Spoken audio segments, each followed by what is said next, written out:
Bismillahirrahmanirrahim. Assalamualaikum warahmatullahi wabarakatuh. Alhamdulillah, alhamdulillah, wassalatu wassalamu ala rasulillah, amma ba'd. Alhamdulillah, bagaimana kabarnya sahabat magnet rezeki semua? Semoga selalu dalam limpahan keberkahan Allah Subhanahu wa taala. Oke, dalam kesempatan kali ini saya ingin menyampaikan materi tentang merawat terumbu karang, ya.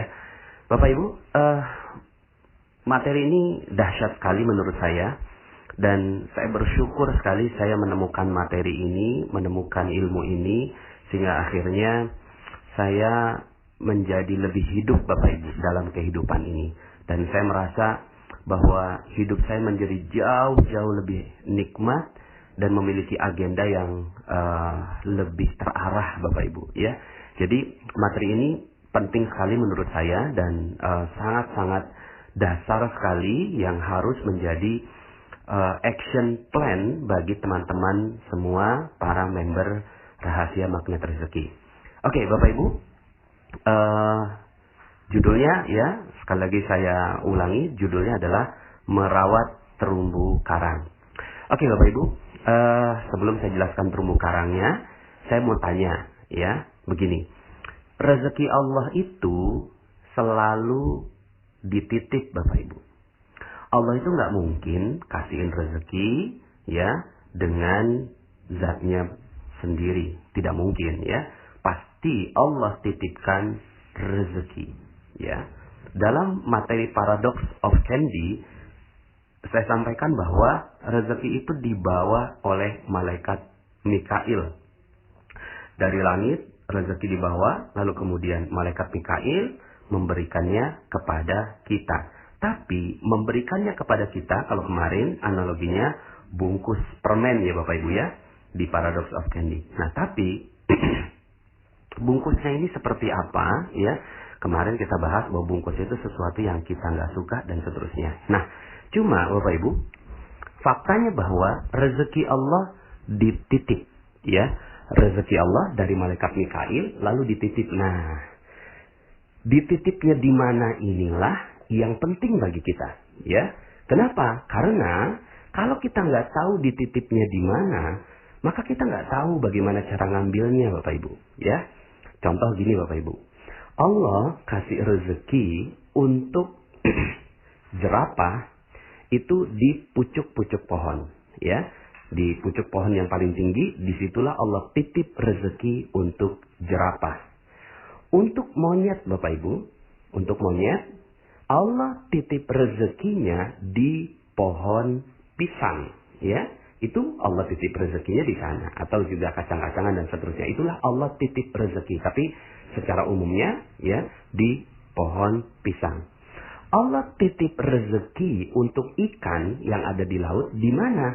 Di terumbu karang, ya. Makanya ini materinya saya kasih judul merawat terumbu karang. Maka hewan-hewan ini cerdas Bapak Ibu. Mereka memiliki insting yang Allah Subhanahu wa taala berikan pada mereka. Kalau Anda tanya, Anda bisa berbicara seperti Nabi Sulaiman gitu ya. Kalau tanya kepada jerapah, "Hei jerapah, di mana rezeki kamu dititip?" Pasti dia bisa jawab. Di mana? Di pucuk pohon. Kalau tanya kepada monyet, "Hei monyet, rezeki kamu di mana?" Di pohon pisang, begitu, ya. Kalau ditanya kepada ikan, "Wahai ikan, kamu rezekinya di mana?" Ya. "Oh, rezeki saya adanya di terumbu karang." Maka ikan-ikan ini dan hewan-hewan ini cerdas Bapak Ibu.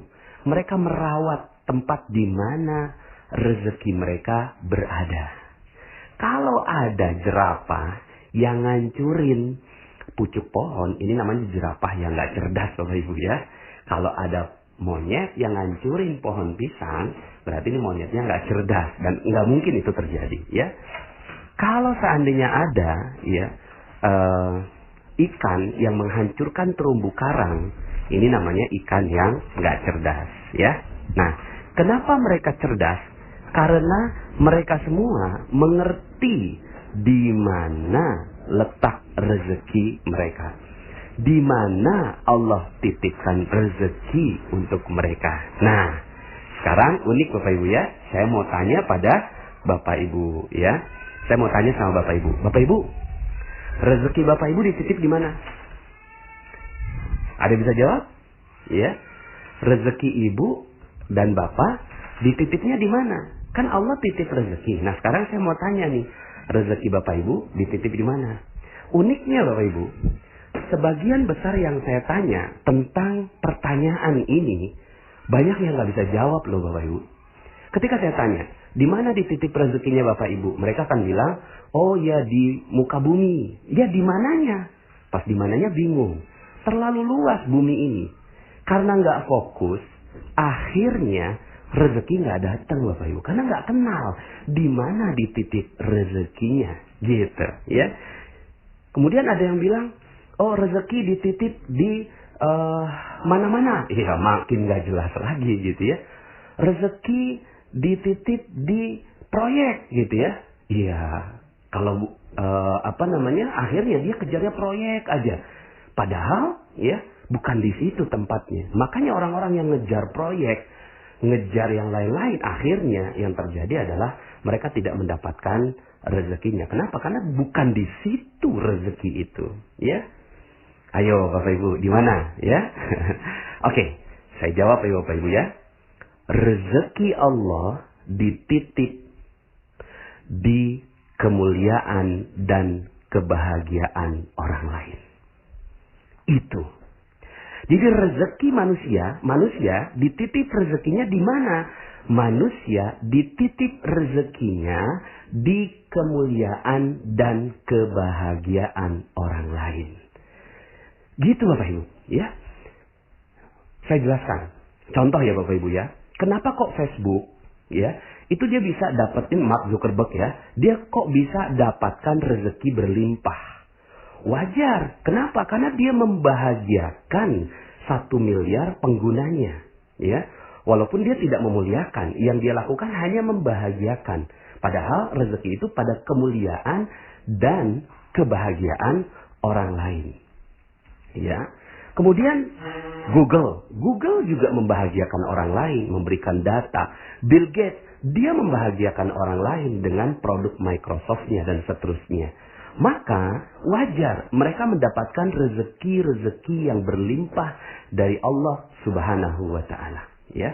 Maka udah, yang perlu kita lakukan adalah bagaimana kita membahagiakan orang lain, gitu.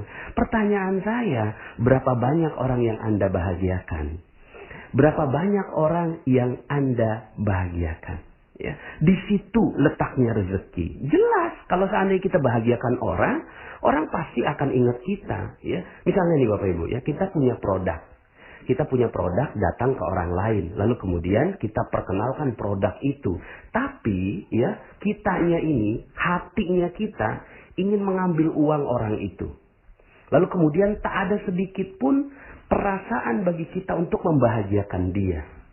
Kira-kira apa yang terjadi? Dia nggak mau beli Bapak Ibu. Mungkin produknya luar biasa, mungkin produknya hebat, mungkin produknya solutif.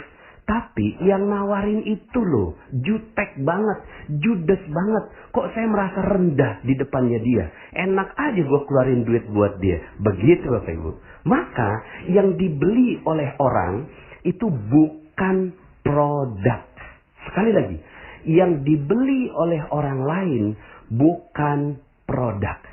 Tapi orang akan membeli sesuatu dari kita ketika Anda membahagiakan orang lain. Ketika dia udah merasa bahagia, kok enak banget ya. Saya kok enak ya ngelihat wajahnya dia, senyumnya dia. Kok dia tulus gitu ya untuk memberikan kebahagiaan buat saya. Maka produk nomor 2 Bapak Ibu. Yang pertama adalah kebahagiaan dia. Dan akhirnya yang terjadi adalah ya, jangankan produknya Bapak Ibu. Mungkin setelah itu ditambah. Mungkin Bapak Ibu pernah ya, kalau yang laki-laki, ya kalau saya karena laki-laki nyukur gitu ya. Terus kemudian kok rasanya enak banget si tukang cukurnya ini nyukur gitu ya. Kayaknya saya kasih lebih tuh ya. Saya udah gak peduli lagi dengan harganya, saya kasih lebih. Mungkin Anda pernah naik taksi, terus kemudian ada taksi yang supirnya tuh baik, ramah gitu ya. Terus kita tuh rasanya bahagia berada di dalam mobilnya. Maka yang terjadi adalah lebihnya kita kasih Bapak Ibu. Tapi saya pernah pengalaman ketika saya naik taksi, terus kemudian supirnya kok jutek banget gitu ya. Kok kayaknya, waduh saya nggak nyaman sekali sampai akhirnya, maaf Pak, saya harus turun gitu kan. Saya harus turun sekarang begitu ya. Saking saya nggak nyamannya berada di mobilnya dia karena pelayanan dia yang kurang ramah. Maka Bapak Ibu, fokus saja ya. Yang perlu Anda lakukan, rezeki Allah dititip di kemuliaan dan kebahagiaan orang lain ya. Saya sengaja ya urutkan kemuliaan ini di depan. Kenapa? Karena sebenarnya yang paling penting itu adalah kemuliaan orang, bukan kebahagiaan orang.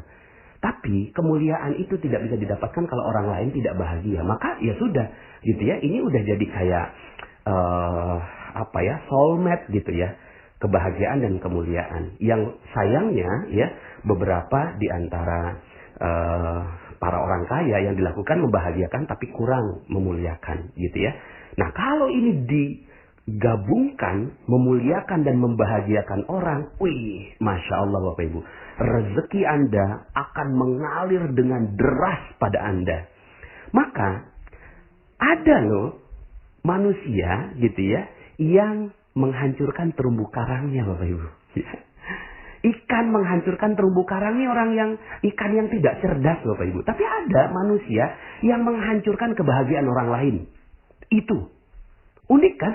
Ya, jadi ketika ditanya, rezeki kamu di mana? Nggak tahu. Tapi orang lain benci semua sama dia, gitu ya.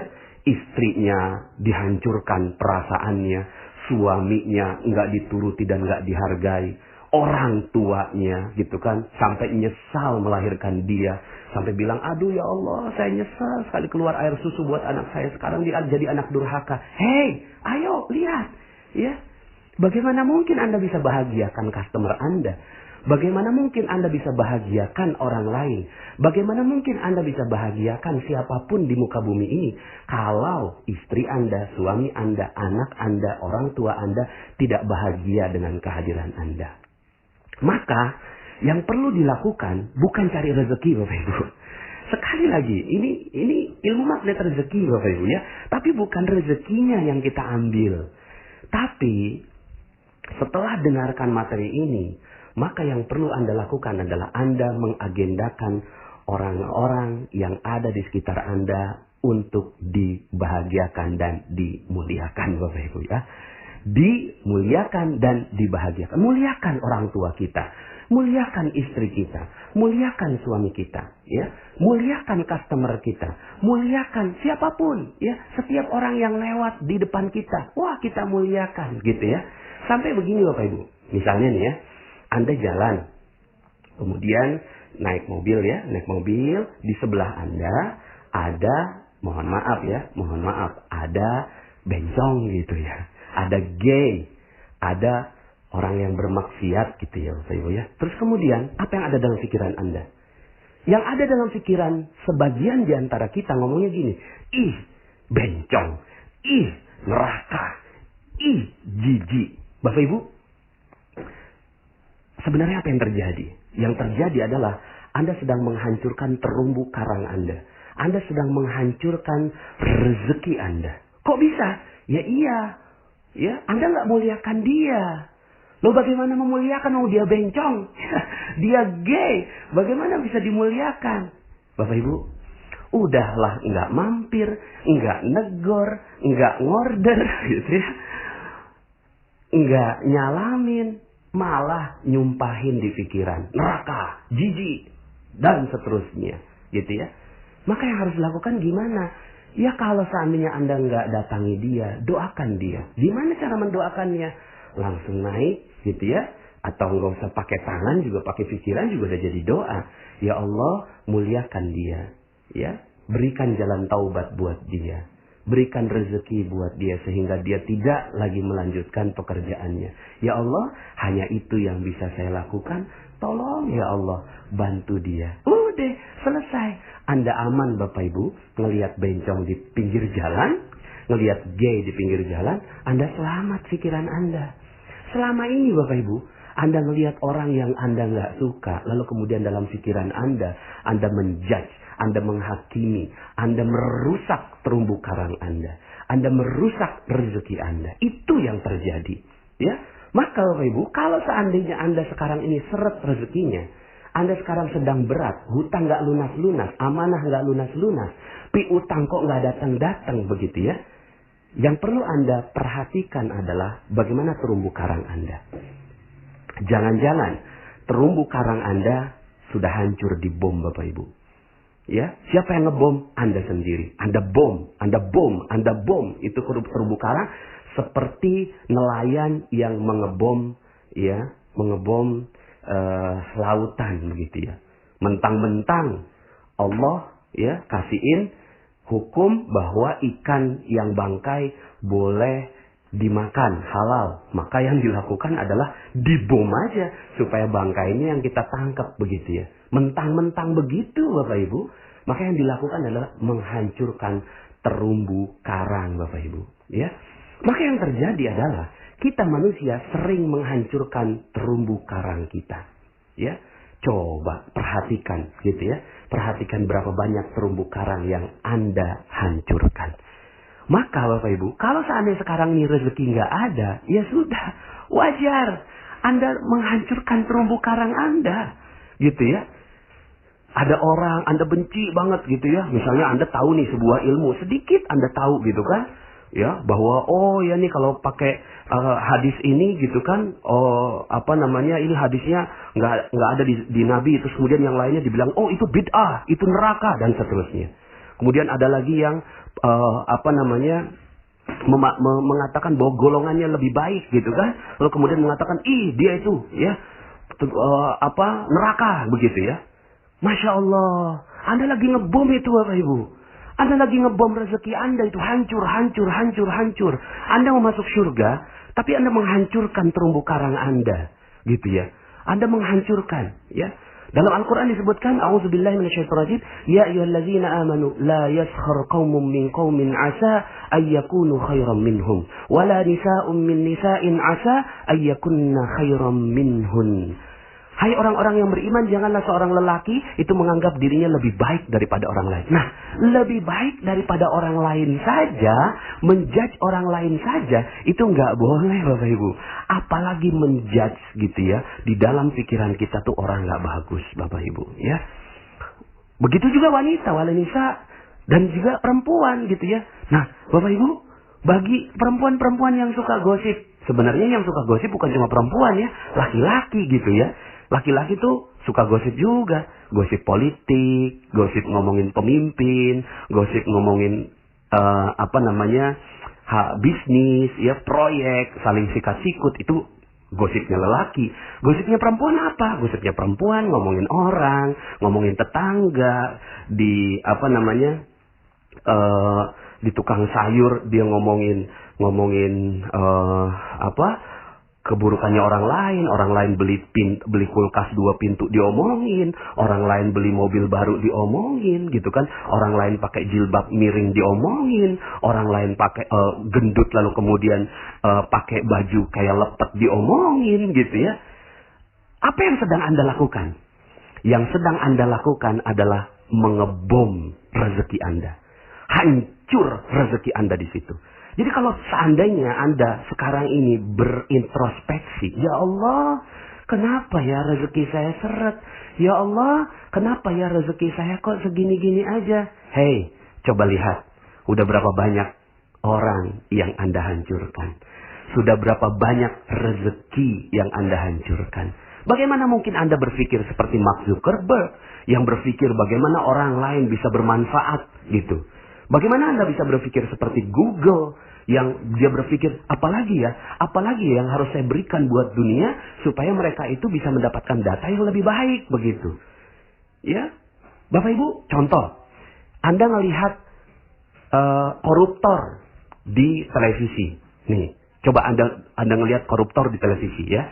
Pas ada koruptor ditangkap di televisi, terus kemudian Anda katakan begini, mampus, mati aja, biar dicincang-cincang, dasar, ya, rasain lu, dan seterusnya. Bapak Ibu, ya, dahsyat itu Bapak Ibu. Apa yang sedang Anda lakukan? Yang sedang Anda lakukan adalah menghancurkan terumbu karang Anda. menghancurkan rezeki Anda sendiri. Yang Anda lakukan itu adalah menjudge orang yang ada di di televisi. Koruptor yang ada di televisi. Lah kan tapi itu kan koruptor Pak Nas. Itu kan dia berbuat jahat. Mau dia berbuat jahat kayak apapun, coba muliakan dia. Muliakan, bahagiakan dia. Gimana caranya? Muliakan dan bahagiakan koruptor gitu ya. Koruptor mah harusnya dihancurkan, bukan dimuliakan. Enggak, Bapak Ibu. Koruptor juga harus dimuliakan. Gimana dimuliakannya? Gini Bapak Ibu. Coba Anda ngomongnya gini. Wow, keren. Kok keren Pak Nas? Ya iyalah keren. Ngomongnya gini. Subhanallah ya. Dia dikasih kesempatan taubat oleh Allah Subhanahu wa ta'ala. Dia ditangkap oleh polisi tentunya atas izin Allah juga. Dan mudah-mudahan dia bisa memanfaatkan kesempatan ditangkapnya ini oleh polisi untuk menjadi jalan taubat untuk dia. Karena kalau orang sudah bertaubat, rezekinya akan diberikan. Ya Allah, mudah-mudahan dia bisa mendapatkan rezeki berlimpah oleh Allah Subhanahu wa ta'ala. Wih, dahsyat Bapak Ibu. Kalau seandainya Anda mampu melakukan itu, terhadap koruptor aja Anda muliakan dan bahagiakan Bapak Ibu. Contoh misalnya ibu-ibu lagi ngomongin orang di pasar atau di tukang sayur. Kemudian ketika ada yang ngomong, oh si A tuh begini-begini. Oh iya, mudah-mudahan dia dimuliakan dan dibahagiakan Allah. Gitu Bapak Ibu. Terus kemudian, lo sok suci gitu. Enggak, saya mah enggak sok suci. Saya mah mau merawat rezeki saya. Rezeki saya supaya barokah, rezeki saya supaya berlimpah. Saya selama ini sadar rezeki saya enggak banyak, maka mungkin karena saya sering gosipin orang, gitu Bapak Ibu. Ya, sehingga akhirnya si ibu itu ngomong, oh iya gitu ya? Iya, ikut deh telegramnya Pak Nas, gitu Bapak Ibu ya. Sehingga akhirnya yang Anda lakukan adalah orang yang gosip sekalipun, Anda nggak judge Bapak Ibu. Kamu kok seneng gosip? Nggak tahu neraka? Nggak tahu ayatnya? Ayuhibbu ahadukum ayakula lahma akhihi maitan fakaritumu. Tuh, dalil tuh. Makan dalilnya. Itu yang kita bilang, kamu nggak suka ya memakan daging bangkai saudara sendiri? Itu dalil, itu Al-Qur'an. Masa kamu nggak percaya sama Al-Qur'an? Masa kamu melawan Al-Qur'an? Neraka kamu. Aduh, bukan begitu Bapak Ibu. Bukan sama sekali. Tapi ajak saudara-saudara kita untuk mulia dan bahagia. Anda bisa bayangkan Bapak Ibu, ya, kalau seandainya seluruh Indonesia saling memuliakan dan membahagiakan saudaranya satu sama lain. Aduh, udah deh, nggak usah ngomongin Indonesia dulu deh. Ngomongin kita aja dulu deh. Anda mau rezeki berlimpah? Anda mau rezeki yang banyak? Ya, yuk sama-sama kita muliakan dan bahagiakan orang lain. Kita rawat terumbu karang kita. Jadilah ikan yang cerdas Bapak Ibu. Ikan yang cerdas. Yang merawat terumbu karang. Jangan jadi seperti nelayan yang tidak cerdas. Yang udah tahu rezekinya di laut malah dihancurkan. Ini udah Masya Allah gitu ya. Jadi Bapak Ibu, di mana Allah titip rezeki? Di mana Allah titipkan rezeki untuk manusia? Di kemuliaan dan kebahagiaan orang lain. Mulai dari sekarang, lihat orang sekitar Anda. Lihat orang-orang di sekitar Anda. Mungkin sekarang ini Anda sedang mendengarkan dengan suami Anda. Tatap matanya, tatap wajahnya. Katakan, aku mencintaimu karena Allah. Begitu Bapak Ibu. Mungkin Anda di sekitar Anda ada suami Anda ucapkan. Mungkin di sekitar Anda sekarang ada anak Anda, ada anak-anak Anda. Langsung datangi mereka. Ya Allah, ya mudah-mudahan engkau mulia dan bahagia. Peluk dia, sayangi dia. Apapun kesalahannya. Mungkin Anda lupa, ya. Baru aja lebaran begitu ya. Baru maaf-maafan, tahu-tahu tiba-tiba sudah memberikan kesakitan buat ibu Anda. Coba datangi ibu Anda. Karena di situ adalah terumbu karang yang paling besar Bapak Ibu. Terumbu karang yang paling mulia. Terumbu karang rezeki yang paling dahsyat. Itu ada di ibu dan ayah Anda. Begitu Bapak Ibu. Lalu setelah itu Anda terbiasa. Melihat orang Anda muliakan. Melihat orang Anda muliakan. Dengar testimoni yang ada di Telegram ini Anda bacakan. Anda muliakan, bahagia. Bukan begini. Ya, Pak Nas, kok itu yang testimoni-testimoni kok lebay-lebay banget gitu ya. Kok isinya ini cuma testimoni-testimoni aja? Jangan. Doakan ya Allah, ya. Muliakan dan bahagiakan semua orang-orang yang ada di channel Telegram ini. Itu Bapak Ibu. Nah kalau udah itu yang terjadi Bapak Ibu akhirnya wajahnya juga jadi jauh lebih mudah tersenyum gitu. Jadi jauh lebih mudah tersenyum. Ada aura, energi yang keluar dari diri Anda. Sehingga akhirnya ketika Anda jalan ke toko Anda, buka toko Anda dengan senyum, ada konsumen datang. Lalu kemudian, ya Allah, bagaimana saya memuliakan dan bahagiakan dia. Begitu Bapak Ibu. Udahlah, nggak usah. Rezeki mah itu nomor 2. Muliakan dan bahagiakan. Sehingga akhirnya yang terjadi Bapak Ibu, dia tuh akan bilang setelah pulang gitu ya. Ya Allah, itu toko enak banget ya. Nggak tahu ya, ada aura apa ya. Kok saya pengen banget gitu ya. Seandainya ada yang tawarin yang jauh lebih murah, saya nggak mau. Saya maunya beli di dia aja. Karena ya di tempatnya itu barangnya jauh lebih berkualitas dan saya dapat senyuman lagi. Begitu Bapak Ibu. Jadi Bapak Ibu, ya muliakan semua orang. Semua orang. Semua orang. Gitu ya. Semua orang. Agendakan. Sehari ini, ketika mulai pagi hari, maka agenda Anda bukan untuk mencari rezeki Bapak Ibu. Untuk cari uang, untuk bekerja bukan. Tapi agenda Anda, pergi dari rumah Anda, yang Anda lakukan adalah bagaimana saya memuliakan dan membahagiakan orang lain. Dari situ baru rezeki Anda akan mengalir pada diri Anda. Mungkin ada yang bilang begini, ya Allah Pak Nas, saya baru dapat materi ini, saya sadar terumbu karang saya ini udah hancur gitu ya. Saya selama ini menzolimi, merusak hubungan saya dengan orang lain. Nggak apa-apa Bapak Ibu, tenang aja. Santai kok, santai. Anda kan baru tahu mungkin ya ilmu ini. Ya, apa yang perlu lakukan? Yang perlu lakukan adalah tenang aja. Terumbu karang masih banyak. Terumbu karang masih banyak. Muliakan orang yang bisa Anda muliakan. Bahagiakan orang yang bisa Anda bahagiakan di sekitar Anda. Di sekitar Anda. Mulailah sekarang. Mulai pelan-pelan merawat terumbu